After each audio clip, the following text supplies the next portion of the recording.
Graça e paz. Boa noite a todos. Amém, irmãos? Bom, a gente vai tratar hoje de um assunto muito importante, que é a inerrância das Escrituras.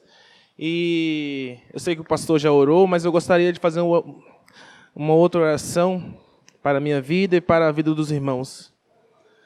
Senhor meu Deus, Senhor meu Pai, ó Pai querido, ó Pai amado, estamos diante de Ti, Senhor, para aprender. Senhor, tira todo e qualquer, ó Pai, soberba de nosso coração, tira todo e qualquer, Senhor, achismo, Pai, que possamos ter em relação à Tua palavra. Senhor, queremos aprender de Ti, Senhor. A Tua palavra é vida, a Tua palavra é luz. Por isso, ó Pai, nos colocamos, ó Pai, com o coração aberto diante da Tua presença, para ouvir, ó Pai, e aprender. E para que possamos, ó Pai, não somente ficar no conhecimento, mas que possamos colocar isso em prática, ó Pai, no nosso dia a dia. Quando alguém perguntar, ó Pai, sobre a razão da nossa fé, porque somos cristãos, ó Pai, sobre polêmicas, Senhor, que possamos, ó Pai, nos posicionar diante dessas circunstâncias, diante, ó Pai, de qualquer coisa, segundo a Tua palavra, falando a Tua palavra, Senhor. É o que te pedimos, desde já agradecemos. Em nome do Senhor Jesus. Amém. Amém. Quem já ouviu falar sobre inerrância? Aqui, levante a mão.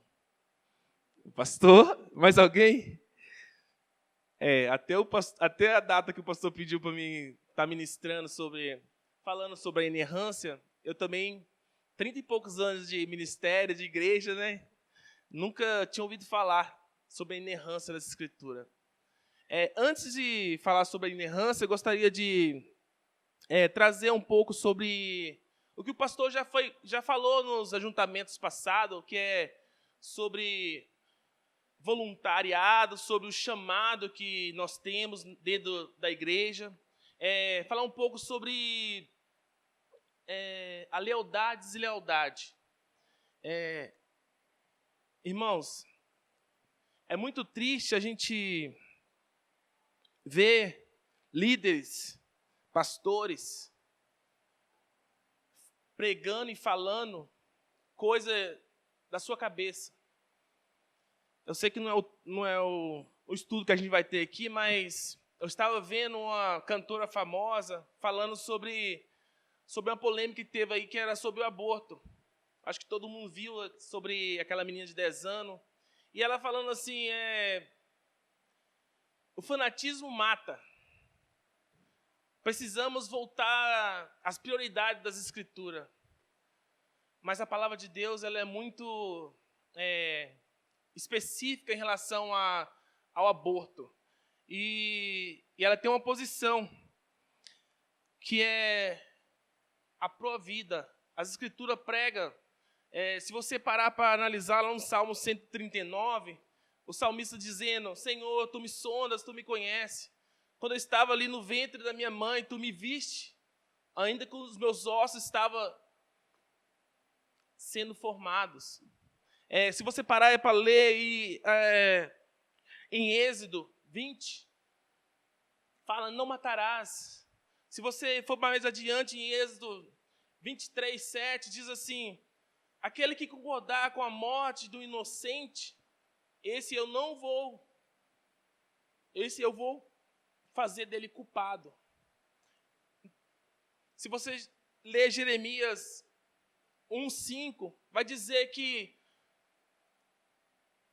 Jeremias foi separado por Deus desde o ventre. Ele foi separado por Deus.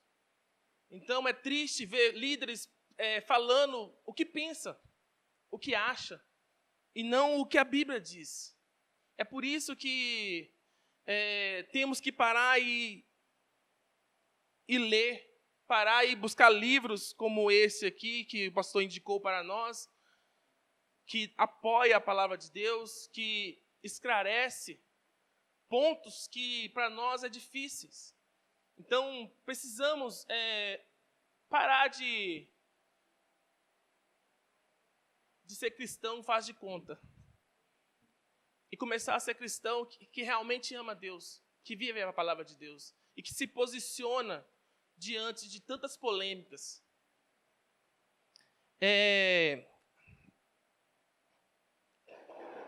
Como o pastor diz nos ajuntamentos passados, sobre o chamado, somos poucos e precisamos fazer a diferença nesse mundo aí.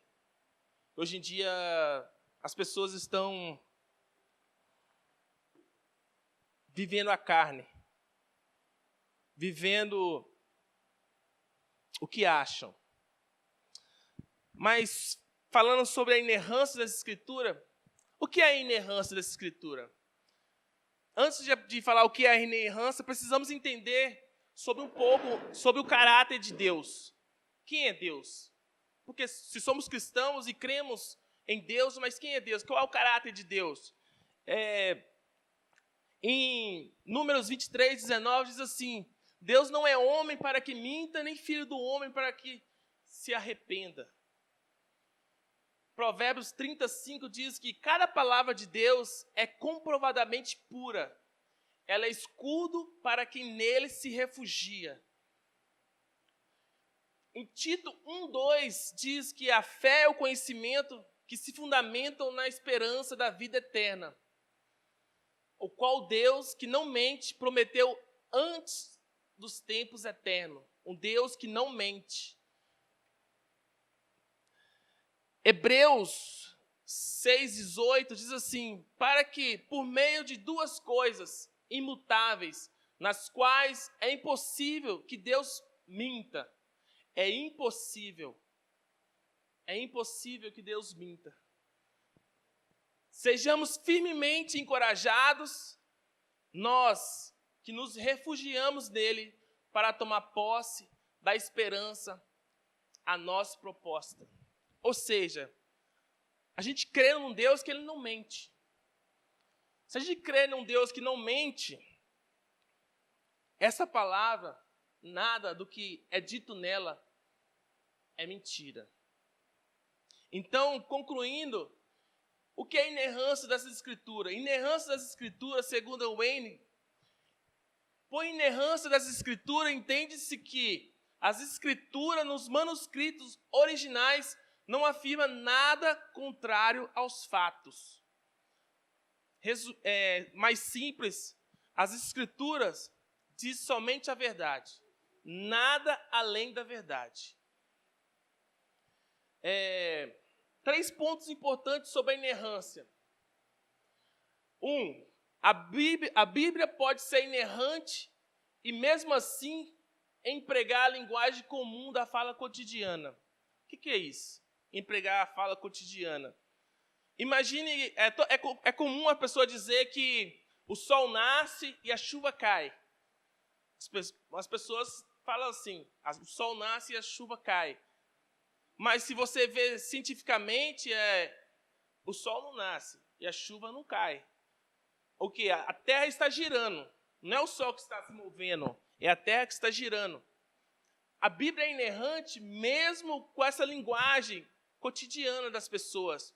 Outro exemplo, vamos supor um repórter diz assim que durante a Covid aqui em Piracicaba, morreu cerca de 8 mil vidas foram ceifadas.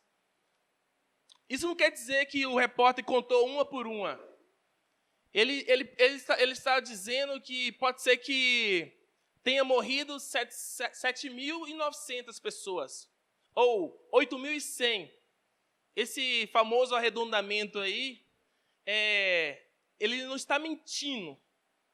Ele está simplesmente tendo uma linguagem comum de fala. Outro exemplo, eu posso dizer que eu trabalho aqui no Angelelli, aqui no frigorífico, e é bem pertinho de casa, Mário Dedino.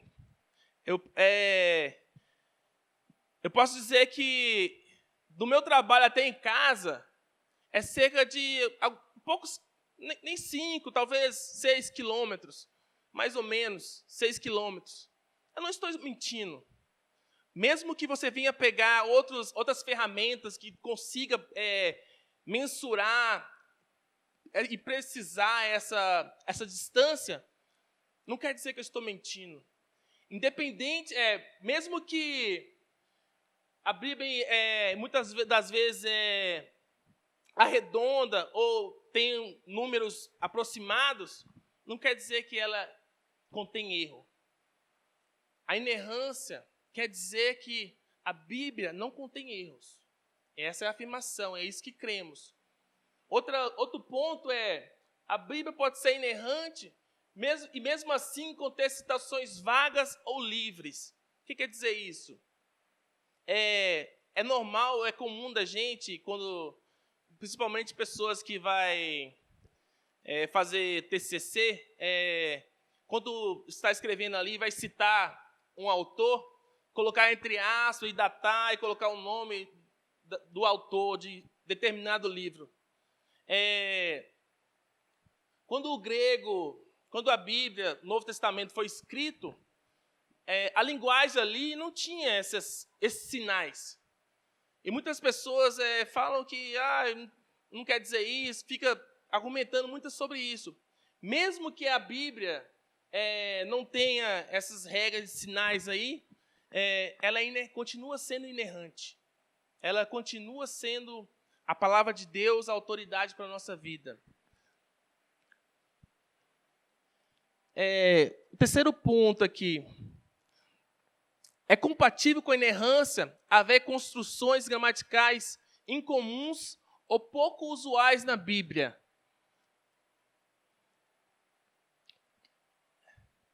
A gramática.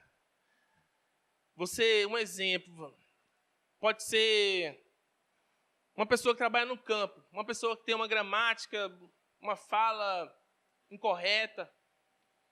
Mesmo ela tendo uma fala, uma linguagem incorreta, ela pode ser uma pessoa considerada ali no meio ali, como a pessoa que tem maior exemplo. Por quê? Porque ela adquiriu para ela um respeito de nunca mentir, de nunca falar em verdades. Então, esses 3 tópicos importantes sobre a inerrância da palavra de Deus, a Bíblia pode ser inerrante e, mesmo assim, pregar a linguagem comum, cotidiana.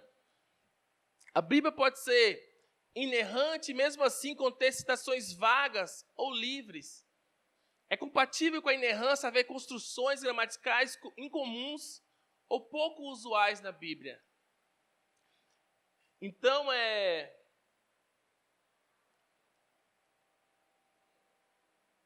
Opa! Não acabou não, gente. Volta lá. Fazendo favor.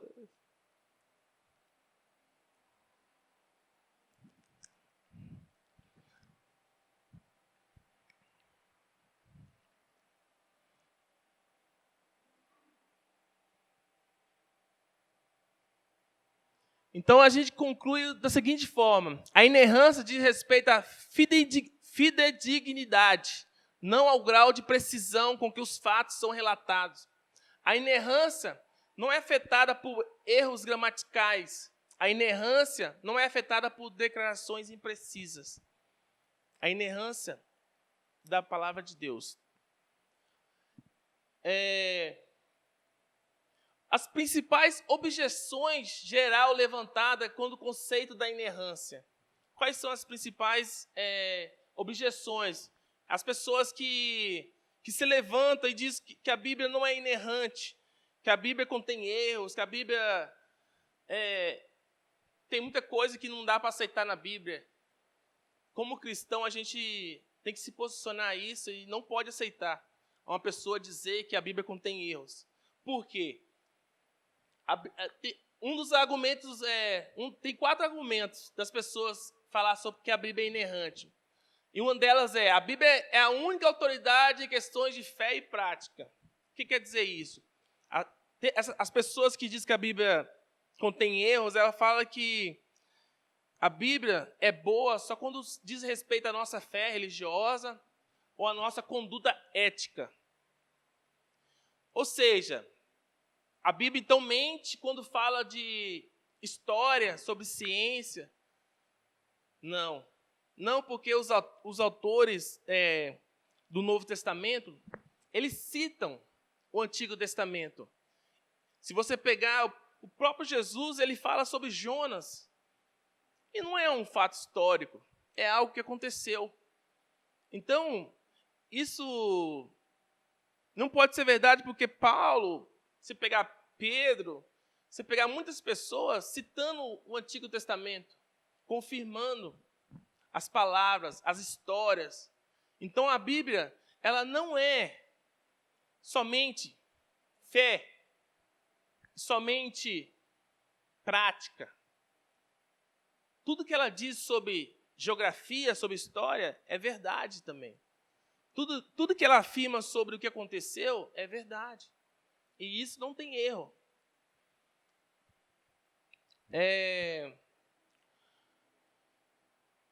O segundo argumento que as pessoas usam é o termo da inerrância é um exagero. Ela diz que a inerrância, o termo, é exagero. E diz assim, e fala assim, é mais fácil usar a palavra infalível do que inerrante. É exageradamente usar essa palavra. Inerrância não é exagero. As pessoas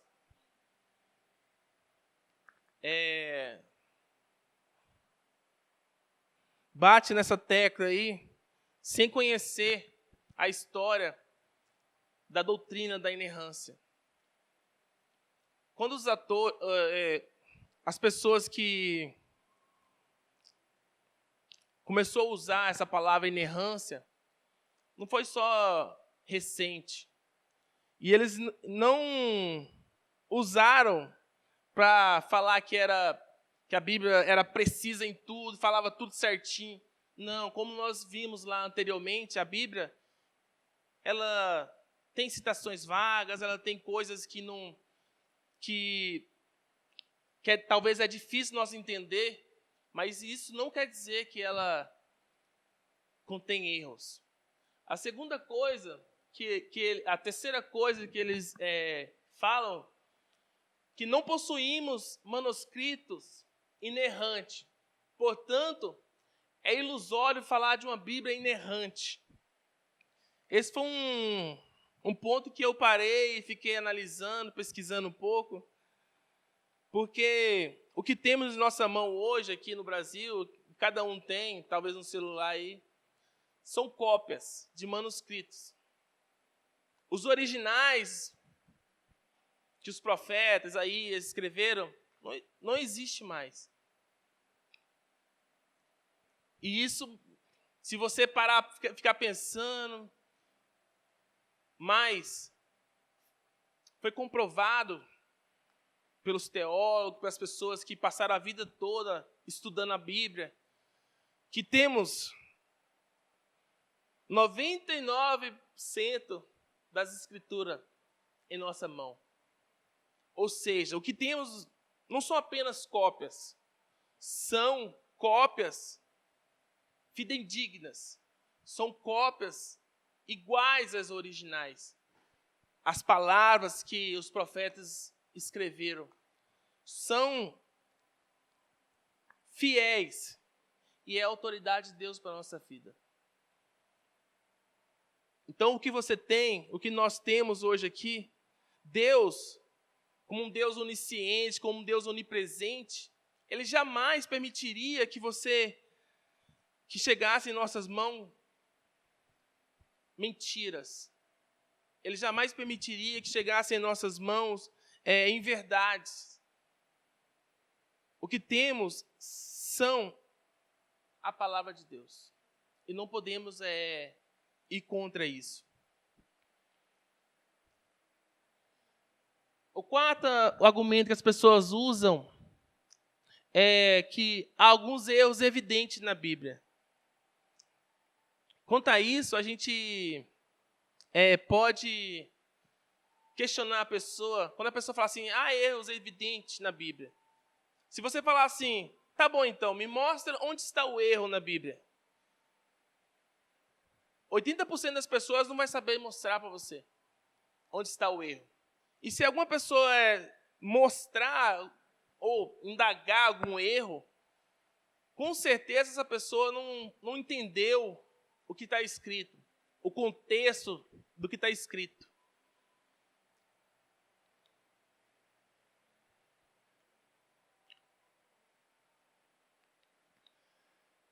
Aqui, os problemas decorrentes à rejeição da inerrância. Se rejeitarmos a palavra de Deus com uma palavra 100% inerrante, nós vamos ter esses problemas aqui listados. Se rejeitarmos a inerrância, teremos de nos confrontar com um problema moral sério. Podemos imitar a Deus e também mentir intencionalmente em questões secundárias? Ou seja, se Deus resume só fé e prática, quando Jesus fala lá assim, o mandamento lá, ama a Deus e ama teu próximo a ti mesmo. Jesus não está dizendo para você rejeitar os mandamentos, não matarás, não furtarás. Jesus não está anulando nada da Bíblia. O próprio Jesus fala que ele não veio abolir a lei, ele veio cumprir a lei. Então, precisamos entender que quando rejeitamos a inerrância das Escrituras, esse problema se torna grande. Podemos confiar em tudo que Deus nos diz? Se rejeitarmos a inerrância, podemos confiar em cada palavra que Deus diz? Podemos confiar sobre o que Deus diz sobre o aborto? Podemos confiar sobre o que Deus diz sobre todas as coisas? Isso não podemos fazer, indagar, questionar Deus como Deus mentiroso.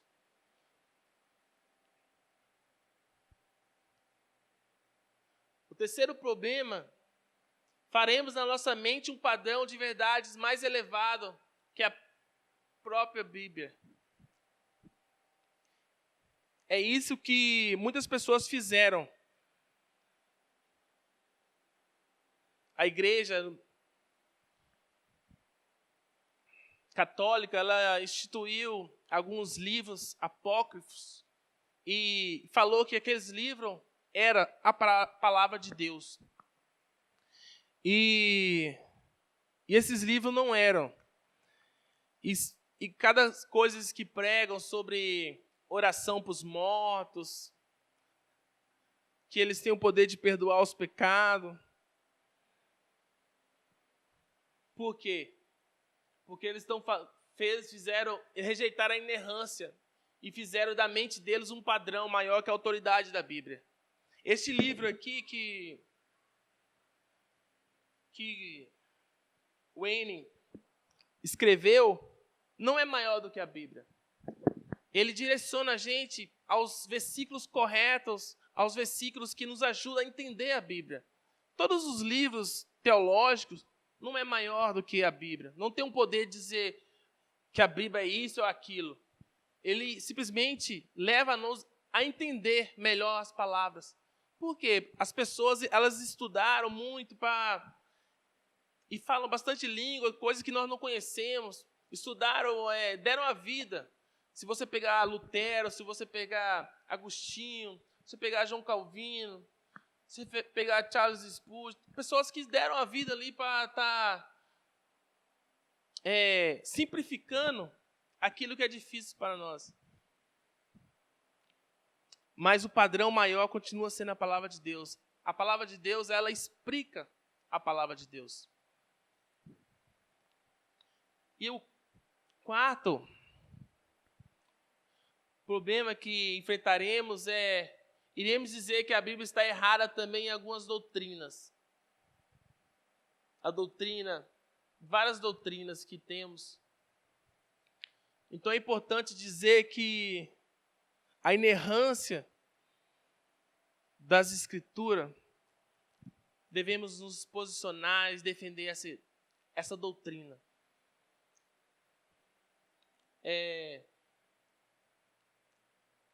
Eu separei aqui duas declarações de Chicago. Foi um conselho que eles fizeram e defendia a inerrância dessa escritura, que diz assim: as escrituras sagradas, sendo a própria palavra de Deus, escrita por homens, preparados e supervisionada por seu Espírito, possuem autoridade divina, infalível em todos os assuntos que abordam. Devem ser cridas como instrução divina em tudo que afirmam, obedecidas como um mandamento divino em tudo que determinam, aceitas como penhor divino em tudo que prometem. A segunda declaração diz assim: tendo sido na sua totalidade verbalmente dadas por Deus, as Escrituras não possuem erro ou falha em tudo que ensinam, quer naquilo que afirmam a respeito dos atos de Deus na criação e dos acontecimentos na história mundial, quer na sua própria origem literária sob a direção de Deus, quer no testemunho que dão sobre a graça salvadora de Deus na vida das pessoas. As Escrituras de Deus. Se você pegar para estudar as formas com que Deus falava com o povo dele, algumas formas são que a palavra de Deus ela foi falada por meio de Jesus, como um homem. A palavra de Deus ela foi falada como um decreto de Deus, quando Deus diz, haja luz e houve luz, quando Deus falou ali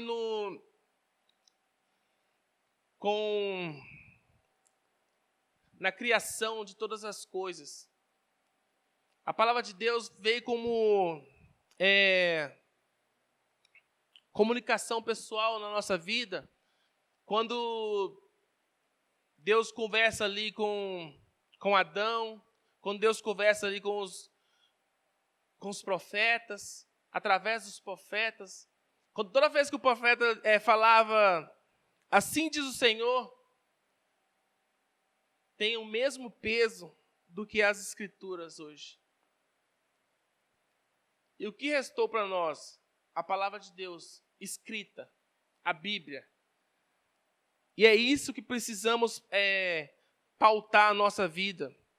Não somente em fé e prática, mas em história, em geografia, em ciência, em tudo que ela diz respeito para a nossa vida. Eu gostaria de... tem um versículo ali que é Timóteo, 2 Timóteo 3,16, que diz...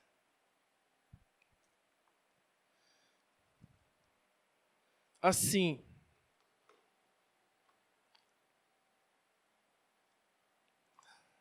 toda a Escritura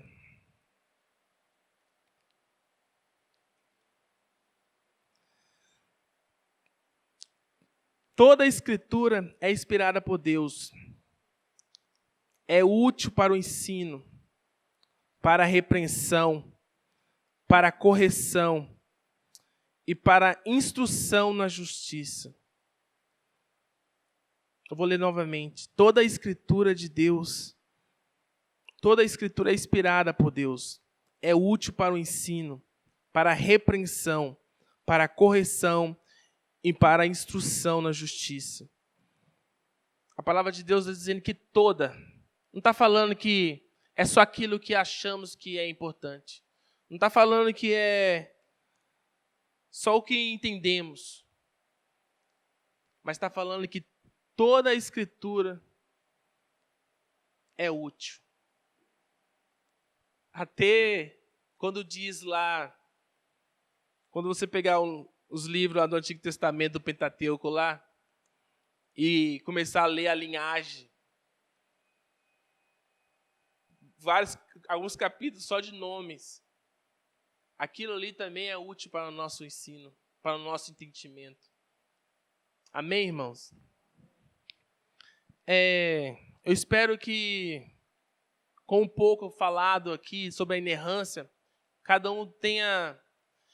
não venha parar aqui no que eu disse, ou no que foi apresentado, mas que cada um possa ter sede, ter vontade de buscar o conhecimento.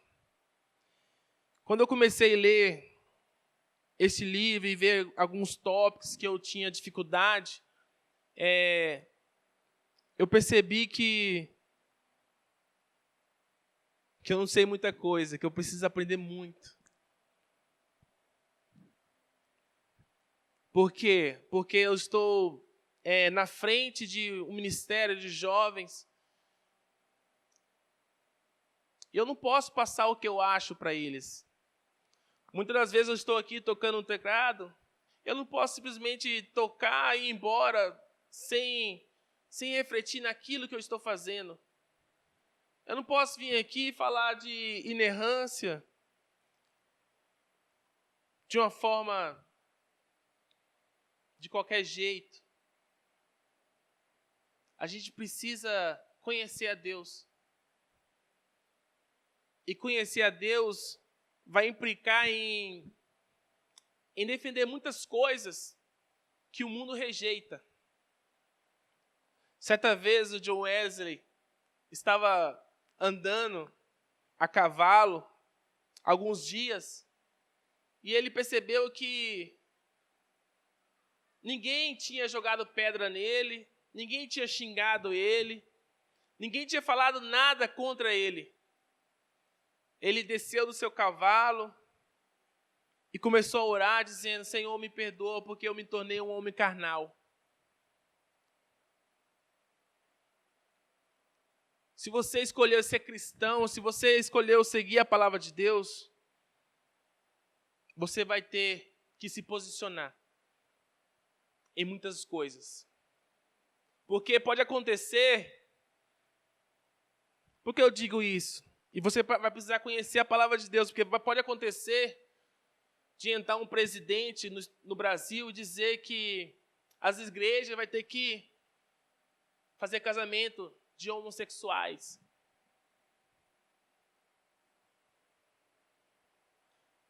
E o pastor, você perguntar ao pastor o que ele vai fazer. Pastor, escolhe, o que você vai fazer? Você vai fazer o casamento de homossexuais ou vai ir preso? A gente pode ter o nosso pastor preso. Porque a gente acredita no nosso pastor, a gente é direcionado pelo nosso pastor, e a gente sabe que o nosso pastor está pregando a palavra de Deus, e ele jamais agiria dessa maneira. Talvez um irmão aí pode se posicionar como Estevão se posicionou na sua época e vai ser perseguido. Quando você é muito idolatrado, muito querido, precisamos descer no cavalo e começar a orar a Deus. Porque para um cristão isso não é normal. Para Jesus não foi normal, para os profetas não foi normal. E para muitos cristãos líderes hoje do Brasil não é normal. A gente precisa voltar ao primeiro amor e a buscar mais a Deus e a crer mais em Deus. Amém? Eu gostaria de fazer uma oração. Senhor meu Deus, Senhor meu Pai, ó Pai querido, ó Pai amado, Senhor, eu creio, ó Pai, que não foi em vão, ó Pai, a nossa estada aqui, Senhor. Eu creio, Senhor, que não foi em vão, ó Pai, o que falamos aqui, ó Pai. Senhor, ajude-nos, ó Pai, a conhecer-te melhor. Ajude-nos, ó Pai, a ter momento, ó Pai, de meditação, ó Pai. Quando a Tua palavra em Josué 1:8 fala para meditarmos na Tua lei, para ter cuidado com o que iríamos dizer, com o que iríamos fazer, ó Pai. Ajude-nos, ó Pai, a amar a Tua palavra. Ajude-nos, ó Pai, porque sabemos, ó Pai, que virão tempos difíceis, Senhor. Sabemos, ó Pai, que virão tempos em que escolheremos entre ser machucados, ser rejeitados, ou a Ti, ó Pai. Por isso que queremos te agradecer, Senhor. Que possamos, ó Pai, realmente ser cristãos que buscam a Ti, que buscam conhecer mais a Ti, ó Pai. É o que te pedimos e desde já te agradecemos. Em nome do Senhor Jesus. Amém e amém.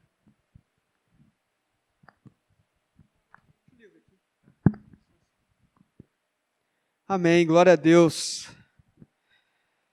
Irmãos, eu vou estar fazendo isso em alguns ajuntamentos, não vão ser todos, mas o que eu vou fazer?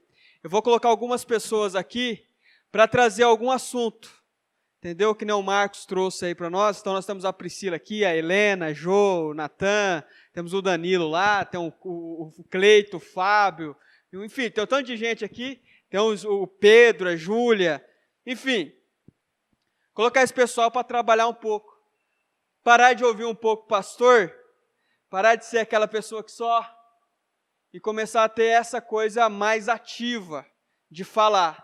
Porque quando faz isso que o Marcos fez, falou assim, ó, antes do pastor falar para mim, falar sobre esse assunto, tinha a mínima ideia do que era. Aí ele veio estudar, ele já aprendeu.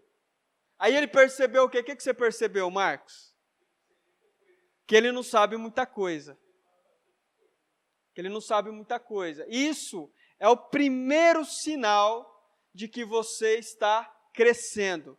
É por isso que um dos maiores filósofos da história, um dos caras mais geniais da história, Sócrates, ele diz o seguinte, só sei que nada sei. Aí a gente olha e fala assim, ele falou isso só para dar um migué. Não, é porque realmente quando você estuda, você percebe que quanto mais você aprende, mais você estuda, mais você esforça, parece que menos coisas você sabe. E isso faz o quê? Você ter humildade. Você pode reparar uma coisa, gente arrogante, gente soberba, é normalmente gente que tem pouco conhecimento. Gente que tem muito conhecimento é humilde, porque ele sabe aonde ele pisa. É como uma criança ela tem pouco conhecimento. Então ela não sabe que se ela colocar o dedo na tomada, ela vai tomar um choque. Mas ela vai toda confiante, por quê? Porque ela não sabe. Aí você que já é mais velho, você já tem mais conhecimento, o que você é mais humilde? Você faz o quê? Eu não vou colocar o dedo na tomada, não sou bobo. Então, quando você estuda, faz isso. E por que eu vou fazer nessa dinâmica no ajuntamento, irmãos? Porque eu estava estudando, e aí eu percebi o seguinte, um pastor, ele conta uma história, que ele falou assim, olha, os membros da minha igreja, eu pedi para os membros da minha igreja falar o seguinte para mim, olha, diga para mim o que é o Evangelho. Explique o que é o Evangelho para mim. Aí o pessoal, dos membros da igreja, aquela gaguejada, aquela enrolada, porque sei e tal, né? E aí ele percebeu o seguinte, que muitos membros da igreja, eles sabiam o que era o Evangelho. Mas como eles não estavam acostumados a falar, na hora de falar, o que acontecia? Se enroscava tudo. Então, qual vai ser o nosso objetivo? A gente não vai ter todos os ajuntamentos assim, tá? Não vai ser sempre assim, que vocês vão ficar ouvindo, não. A gente vai fazer dinâmica, vamos fazer umas rodas, vamos ter aí uns grupos para conversar, tratar de alguns assuntos. Cada vez vai mudar. A gente está fazendo nesses primeiros assim, porque eu acho que tem alguns assuntos importantes para a gente estudar, para a gente aprender, tá bom? Então, eu indiquei esse livro aqui, para os irmãos. Do Wayne Grudem. O Grudem, ele é um autor fenomenal. Esse livro aqui, irmãos, eu acho que deve estar uns R$100 se você comprar na internet. Se você comprar aqui em Piracicaba, vai estar uns 300. Mas se você comprar na internet, vai estar uns R$100, tá? É um livro grande, só que nesse livro aqui, o que eu vou dar dica para vocês? Gente, é dica, quem quiser pegar, pegou, quem não quiser, fica para trás. A vida é assim. Ele vai tratar de várias doutrinas, certo? Então, aqui, a doutrina da palavra de Deus. Então, é isso que o Marcos estava falando, a inerrância das Escrituras. Como que a palavra de Deus foi formada, como que esses livros foram escolhidos, porque a Bíblia tem esses livros. Como que eles foram escolhidos? Eu não tenho a mínima ideia. Então, eu vou estudar o assunto aqui. Aí depois tem a doutrina de Deus. Como que surgiu a ideia de que existe um Deus? Onde que surgiu essa ideia, Jô? Como que surgiu essa ideia de que existe um Deus? Onde que veio isso? Onde que veio, Rafael? Aí, o livro ele vai tratar justamente disso. Aí tem uma outra doutrina, a doutrina do homem. Pecado, como que surgiu o pecado na vida do homem? E aí ele vai dar todos os versículos explicando, assim, de mão beijada, irmãos, de mão beijada. Um livro desse aqui, o autor, para escrever um livro desse aqui, ele deve ter gastado, mais ou menos, uns 15 anos de estudo, de conhecimento, de pesquisa, de amadurecimento. Uns 15 anos o cara trabalha para escrever um livro desse. Se você se dedicar, você fala assim, eu vou comprar esse livro, vou lendo ele devagarzinho e tal. Em 1 ano eu leio esse livro. Eu não sou um bom leitor, não leio muito, mas se eu pegar certinho aqui, em 1 ano eu leio. Irmãos, você economizou 14 anos da sua vida. E você pode ter certeza que se você fizer o propósito, falar assim, eu vou ler esse livro aqui em 1 ano, e 1 ano você sabe que passa voando, 2020, nós estamos em setembro já de 2020. Daqui a pouco estamos comemorando Natal já de novo. Irmãos, passa voando. Só que você fala assim, eu vou estudar esse negócio em 1 ano. Em 1 ano você vai aprender, irmãos, coisas que você não aprendeu na sua vida durante, quase a sua vida inteira. Porque aqui tem muita coisa boa. A doutrina de Cristo vai falar tudo sobre Jesus, como que surgiu Jesus, qual é a importância de Jesus para nós, quais são os principais ensinamentos de Jesus. Aí vai falar sobre o Espírito Santo, aí vai ter vários capítulos falando sobre o Espírito Santo, sobre a Trindade, vai explicar tudo como funciona, vai falar sobre a salvação, sobre a graça comum. O que é graça comum? Por exemplo, escutar música do mundo, música secular, música que não é gospel, é pecado, sim ou não? Ele vai explicar que não é pecado você escutar a música de um cara que não é cristão. O que importa é o conteúdo. O conteúdo. O que o conteúdo da música está dizendo? O conteúdo da música, estou escutando sertanejo. O conteúdo daquele sertanejo está induzindo você a trair? Está induzindo você a beber? Está induzindo você a se prostituir? Então é pecado.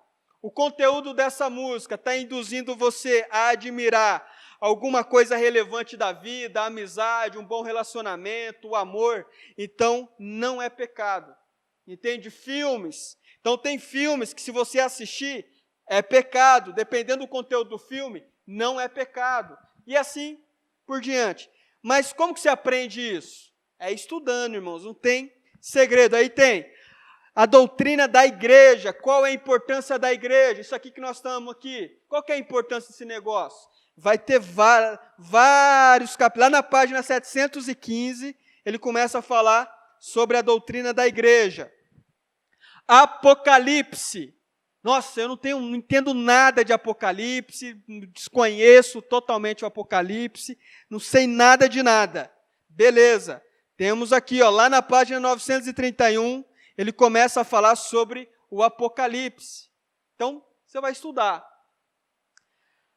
É um negócio simples de fazer? Não, vai exigir de você um tempo, vai exigir de você uma dedicação. Ele vai explicar aqui na introdução, que é muito bonita a introdução do livro, ele vai falar, para você aprender de Deus, você primeiro vai ter que ter uma vida de oração, vai ter que orar, buscar, pedir sabedoria do Senhor, para você começar a ler o livro. Entendeu? Aí você vai lendo, você vai aprendendo devagarzinho, sem pressa, mas você vai perceber que você vai crescendo. Então a gente, como cristãos, irmãos, a gente precisa aprender a investir na nossa vida espiritual. A gente investe em tanta coisa que você investe tempo, você investe dinheiro. Tenho certeza, se for para comprar um tênis que você gosta, R$100 para você nem dá, né? O sapato que você está gostando aí, R$100 para você, acho que você nem pensa 2 vezes. Até desconfia, fala, nossa, está muito barato esse sapato aí, R$100. Não, quero um de 300. Agora, irmãos, isso aqui, R$115, R$100, não sei. É uma preciosidade, entende? Teologia sistemática do Arne Gruden. Então, eu deixo essa indicação para vocês. Para você parar de ler a Bíblia e achar que a Bíblia é um negócio de 300 cabeças. Entende? Vai simplificar muito. Então, uma vez eu ouvi um filósofo dizer um negócio interessante, que ele fala o seguinte, olha, todo mundo gosta de dar opinião para as coisas, né? A gente é assim. Eu quero dar uma opinião sobre o comunismo, sobre a cortina de ferro, eu quero dar uma opinião sobre a doutrina do Espírito Santo, eu quero dar uma opinião sobre a igreja. Aí ele diz o seguinte, olha só que interessante. Ele diz o seguinte, quanto tempo você gastou para ter essa opinião? Quantos livros você leu para ter essa opinião? Quanto tempo da sua vida você investiu para ter essa opinião? Você pensou nesse negócio que você está falando em só 2 minutos? Então eu vou te ouvir só por 2 minutos, porque a sua opinião é irrelevante. Entende? Então, nós precisamos do quê? Nós precisamos realmente abraçar a nossa vida cristã. Os áudios estão lá no YouTube, dos outros ajuntamentos, escute. Aprenda com o que está dito lá, as pregações, escute. Comece a parar de tratar a pregação como um negócio assim, de qualquer jeito, não. Pregação é um negócio para você aprender, está ali a exposição da palavra de Deus. Ouça com atenção, aprenda de verdade. Entende? Eu lembro que uma vez eu fui eu era seminarista em 2011, eu fui pregar numa igreja, eu estava começando a pregar, né?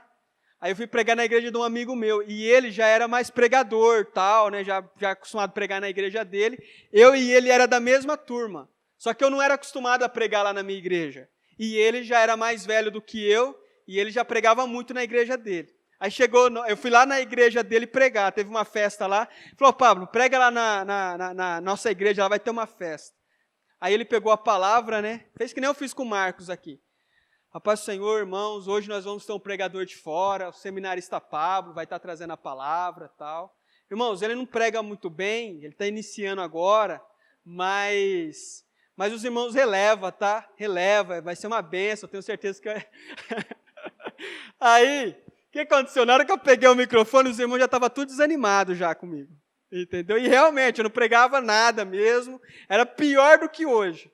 Aí, irmãos, eu preguei, eu acho, era uma festa, todo mundo na expectativa, né? Aí depois desse balde de geografia que ele deu, eu preguei acho que 20 minutos e já entreguei o microfone também, que não tinha mais nada para falar, esqueci de tudo e tal, aquela coisa.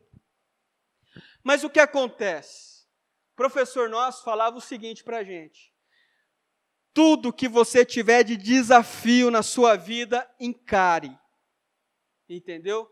Deu a oportunidade para você pregar. Pregue. Mas eu não sei pregar 1 hora, não dou conta de... É 5 minutos. Vai lá e prega 5 minutos. O pastor deu a oportunidade para falar no ajuntamento. Eu morro de medo de falar em público, tá? Chegar aqui com o microfone assim, ó. Irmãos, a paz do Senhor, tá? Vai lá. Fica lá 10 minutos falando, com o microfone assim tremendo, mas vai lá, encare, aprenda. E você pode ter certeza que Deus vai abençoar você. Entende? Deus vai abençoar. Irmãos, eu lembro que as primeiras vezes que eu fui pregar, teve uma vez que eu fui pregar na minha igreja. Estava pregando, tal, era uma pregação sobre Jonas ainda.